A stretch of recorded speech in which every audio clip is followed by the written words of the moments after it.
Ask any adventurer, and they'll know of Verci, a wealthy merchant from South Italy, and his underground treasury, the Money Pit. After getting rich in the weapons trade and earning the title of Merchant of Death, Verci set sail with his fleet to find the legendary Soul Edge. But during his quest, Verci learned his entire fortune had been lost in the chaos of a war that broke out in Italy. Half crazed, Verci hid what little he had left in the impenetrable Money Pit, located on a small island in the Mediterranean. There he stationed a grotesque guardian, who silently and mercilessly disposed of all who entered, quickly becoming the fear of all looters. In recent years, however, a new rumor began to spread among some adventurers. Historic rainfall had caused flooding in the Money Pit, destroying most of its traps. The guardian had also vanished, leaving the treasure free for the taking. I can't believe we got through the Money Pit that easily. Thanks for the help, Ivy. Looks like that tip about the Money Pit being abandoned was true. Yeah, all we had to do was rely on that trusty sword of yours. Traps don't scare us as long as we have you. But hey, aren't you gonna take any of the treasure for yourself? I only care for items related to Soul Edge, and I already have what I wanted. Now I just need to find Verci's notes. Always so serious. You're beautiful and you're strong, so, you know, we could... Huh?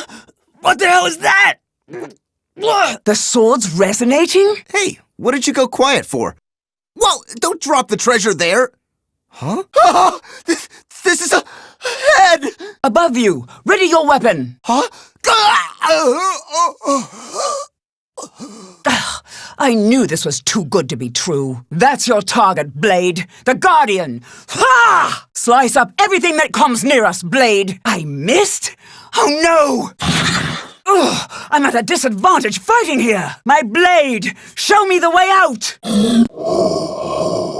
In the deepest room of the dark underground vault, there was a magnificent sarcophagus and chair illuminated by torchlight. Before it stood a lanky, grotesque man, the guardian feared by looters, with his head bowed in respect. His name was Voldo, a dark vestige of the talented man who had once served as Verci's right hand.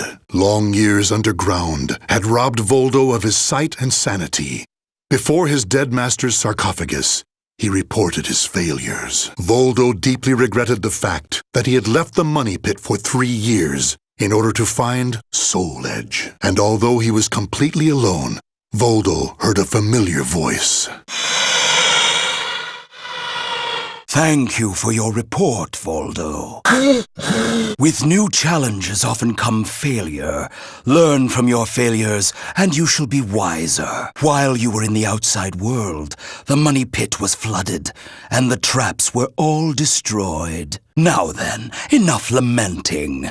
You have important work to do. But there's one thing we must do first. I'm sure you have felt it, right? The aura emanating from the swordswoman Ivy. My merchant's intuition speaks to me. That aura comes from the legendary sword I spent years seeking, Soul Edge. She also stole a portion of my notes, which are some of my most valuable possessions. And of course, we can't let the other thieving rats get away with the treasure they stole.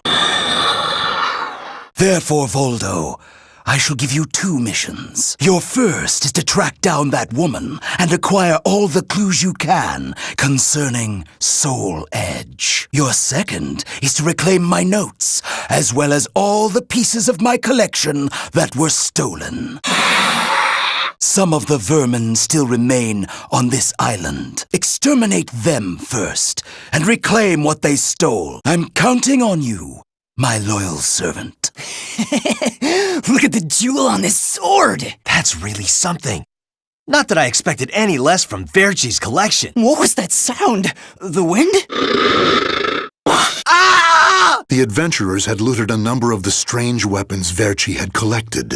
With Verci's treasure before him, Voldo reminisced as he held in his hands an unusual pair of blades from India. Amid the moonlight reflecting off the blood-stained blades, old memories began to resurface in his mind. What? You've never seen a pair of Jomedars? They're also known as bundi daggers. Other merchants call them katars, but they're mistaken. If you wish to become the next merchant of death someday, you'll need to learn all about weapons and their uses. Here, I'll lend them to you, but make sure you return them to me. My instincts tell me they will be a good match for you. Go on, give them a swing. Ivy's scent was fading, but that did little to hinder Voldo. Honing his senses for years underground had given him something of a sixth sense, which allowed him to sense invisible auras that people leave behind. As Voldo moved north, tracking Ivy's unique aura, he continued reclaiming the treasures stolen from his master. Hand it over, Grandpa! Wait, take anything you want but this. Why? Because that one will fetch the highest prize? What was that? I just heard footsteps. My leg! What's happening? You want this sword? I don't care what kind of monster you are. You'll not have what my brother left to me. The scent of Verci's treasures wafted up from the golden blade that the old merchant cradled. It was the item that launched Verci's quest for the golden treasures of the Orient, prior to his search for Soul Edge. You want to stop looking for Soul Edge? Verci, we just began your search for the golden treasures of the Orient, and now you want to go off looking for a sword that's nothing more than a rumor? You must be mad. You're either a wolf or a sheep, Enrico. It's hunt or be hunted, and only the bold come out on top. Bad enough about this. I'll lead the search for Soul Edge, and you, Voldo, will assist me each step of the way. What? But he's so young, and he isn't even family. Wait, Verci! Wait, your weapons, your face, it can't be. Oh, forgive me. If only I would have protected our fortune during the war, Verci would still be here. You can have the blade. He didn't take the sword. Perhaps Voldo decided that he only needed to recover what had been truly stolen. Whatever the case, Voldo soon disappeared, leaving the golden blade with the old merchant. Tracking Ivy's aura, Voldo eventually came to a desolate Spanish port town. That's when he realized something. He had once visited this port, at a time when it still thrived. However, the aura's trail only led him to the ruins of an establishment known as the Blacktail Inn. The next thing Voldo knew, he was surrounded by spirits of the dead.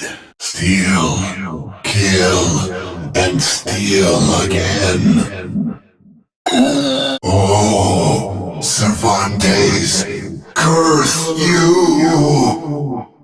The scent of the ocean breeze, the whispers of the name Cervantes by the dead. Together, they caused a distant memory to surge up from the deep recesses of Voldo's mind. Enlist the help of the notorious pirate Cervantes de Leon in your quest for Soul Edge. A mission to negotiate with a pirate infamous for his cruelty meant almost certain death. Still, Voldo journeyed to Cervantes' haunt, the Blacktail Inn, in order to carry out his duty. So, Verci's offering me 12 Saker cannons, along with this pistol sword you brought.